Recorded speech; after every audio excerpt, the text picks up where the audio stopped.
Prime TV recently unveiled new footage of Gervonta Tank Davis diving back into training camp. Hot on the heels of the announcement of his rematch with Lamont Roach Jr., the lightweight champion wasted no time hitting the gym, signaling his determination to reclaim dominance after their controversial first encounter. Davis, known for his explosive power and sharp ring IQ, is leaving nothing to chance this time around. The decision to train in Washington, D.C., under the guidance of his longtime head coach, Calvin Ford, marks a return to familiar territory for the Baltimore native. Ford's presence is significant, as Davis's lone fight without him as head trainer, against Roach, resulted in a rare blemish on his record.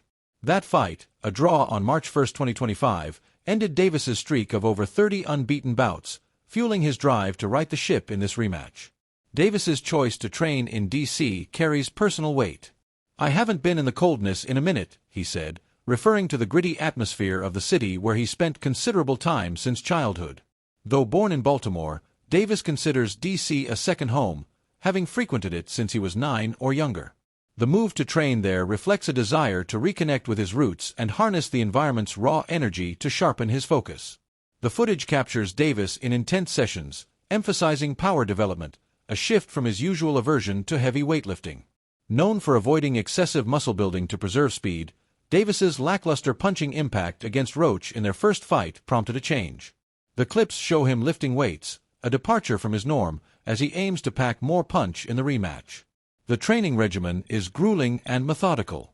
Davis's typical day begins with an early morning jog, followed by a warm-down and breakfast, setting the stage for rigorous gym work. His sessions include sparring, shadowboxing, mitt work, and drills focused on speed, punch accuracy, and head movement. The intensity is palpable, a stark contrast to his preparation for the first Roach fight, where he seemed to underestimate his opponent. That misstep cost him dearly, as Roach's resilience and tactical execution led to a draw that sparked debate across the boxing world. Davis's renewed focus suggests he's not just preparing for a fight, but battling to protect his legacy. Calvin Ford's return to the helm is a cornerstone of this camp. Ford, who has coached Davis since he was a young amateur, brings a wealth of experience and a deep understanding of his fighter's psyche. Their history dates back to Davis's early days in the amateurs, where he and Roach crossed paths in competitive bouts. Ford recalled their amateur encounters, noting that Davis often got the better of Roach in sparring and silver glove competitions. "They grew up with each other," Ford said in a Fight Hype interview, acknowledging the familiarity between the two fighters. He admitted Roach fought a great fight in their first meeting, pushing Davis to his limits and proving himself a worthy adversary. Ford believes the rematch will be a spectacle, as Roach never shies away from exchanges and brings a gritty, relentless style to the ring. The first fight, held on March 1, 2025, was a razor-close affair that left fans and analysts divided. The final scores, 115-113 for Davis, with two 114-114 cards, reflected the bout's competitiveness, though many argued Roach deserved the victory. A pivotal moment came in the 9th round when Roach landed a clean jab that forced Davis to take a knee. Controversy erupted when referee Steve Willis failed to call it a knockdown and allowed Davis to pause the fight to address what he claimed were hair chemicals affecting his vision. Roach's team filed a formal protest with the New York State Athletic Commission, which acknowledged the officiating error but upheld the draw. The incident fueled Roach's camp's confidence and added extra stakes to the rematch, set for August 16, 2025, as the headliner of a WBA lightweight title fight card. Davis's preparation is driven by more than just redemption. In a candid moment, he revealed his biggest fear, being embarrassed and mocked by boxing fans. The memory of taking a knee against Roach and the subsequent criticism weighs heavily on him. "This shit goes up," Davis declared, signaling his intent to silence doubters. His training footage shows a fighter possessed, working tirelessly to ensure he doesn't repeat past mistakes. Ford's role is crucial here, as he's not just a coach but a mentor who has guided Davis from a scrappy kid to a world champion. Their bond, forged over years of shared struggle, is evident in the gym, where Ford pushes Davis to refine his craft. Roach, hailing from the greater D.C. area, is no stranger to Davis's world. The two have a history that stretches beyond their professional clash, having sparred and competed as amateurs. Ford noted that Roach's decision to take the fight is good for the boxing community, as it reignites a rivalry rooted in their youth. "Roach comes to fight," Ford said, praising his opponent's tenacity while expressing confidence in Davis's ability to rise to the occasion. Roach's performance in the first fight, marked by mental toughness, precise pressure, and enough power to earn Davis's respect, has made him a formidable foe. Timothy Bradley Jr., speaking to Fight Hub TV in Las Vegas, echoed this sentiment, suggesting Roach might have Davis's number. "Styles make fights," Bradley said, pointing out that Roach's durability and ability to march forward could again pose problems for Davis. The boxing world is buzzing with anticipation, but not without skepticism.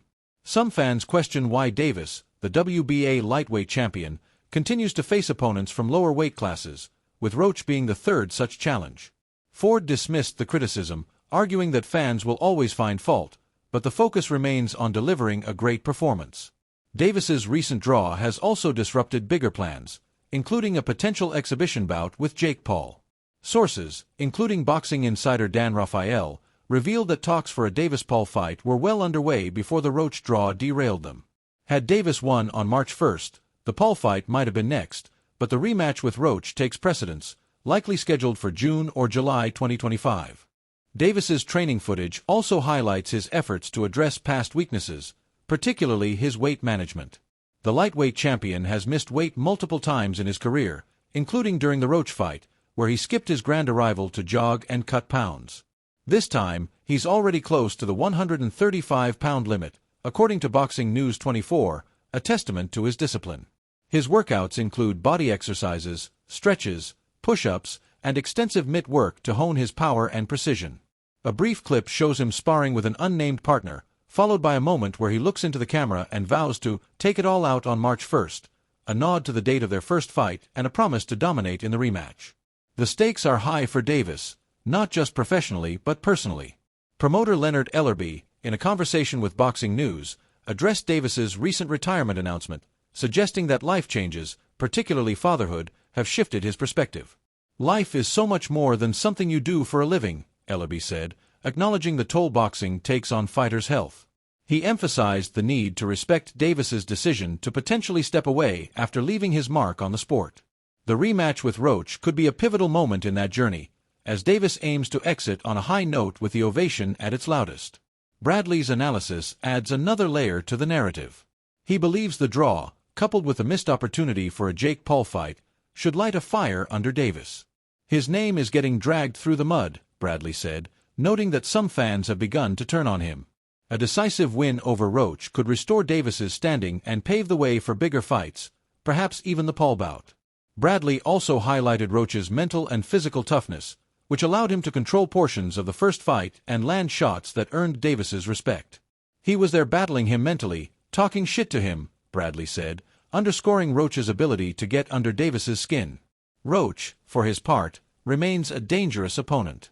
His gritty, inside fighting style contrasts with Davis's more polished boxing, though Roach has shown he can box effectively when needed. Fans and analysts, including Bradley, debate how Roach stacks up against other 130-pound contenders like Oshaquie Foster. While some see Foster as the division's best, Roach's performance against Davis has elevated his stock. His ability to take punches, apply pressure, and execute a game plan makes him a unique challenge. Ford, however, remains unfazed, dismissing claims that Roach has unseen footage that could expose Davis. "Last 4 or 5 opponents all had film like they beat him up in sparring," Ford said, confident that fight night will tell a different story. As August 16th approaches, the boxing world awaits a clash that promises fireworks. Davis's early return to the gym, his reunion with Ford, and his focus on power and conditioning signal a fighter determined to reclaim his dominance. Roach, emboldened by their first fight, will look to capitalize on his experience and potentially hand Davis his first loss. The rematch is not just about the WBA lightweight title but about pride, legacy, and silencing critics. Whether Davis can deliver the performance he's promised or Roach can once again defy expectations remains to be seen, but one thing is certain: this fight will be a defining moment for both men.